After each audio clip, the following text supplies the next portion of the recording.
ያኔ ለህዝባችን የገባነው ቃል ፋብሪካው በጀመረ በ40 ወራት ጊዜ ውስጥ ይጠናቀቃል የሚል ነበር። ይህንን ስራ ከጀመርን በኋላ በዓለም ላይ እንደሚታወቀው ማዳበሪያና ነዳጅ በጣም አስፈላጊ ኢምፖርታንት ኮሞዲቲ ሆኖ ስለመጣ ጊዜውን ለማሳጠር ምን ማድረግ እንችላለን የሚለውን ከዳንጎቴ ጋር ስንመካከር ቆይተን ዛሬ ደግሞ ስራው ያለበት ደረጃ እያየን ነው።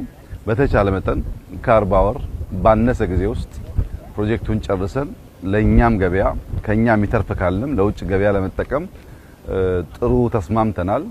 ስራው ያኔ መተን ስናይ ያው ሐሳብ ነበር። ዛሬ እንደምታዩት ስራው ተጀምሯል። ከ3 ወር በኋላ ቢበዛ 4 ወር በኋላ እንመለሳለን። ከ4 ወር በኋላ ስንመጣ አብዛኛው መኖሪያ ቤት ግንባታ ይጠናቀቃል። ለ5000 ሰው የሚሆን መኖሪያ ቤት ግንባታ ትንሽዬ መንደር ነው የሚሰራው።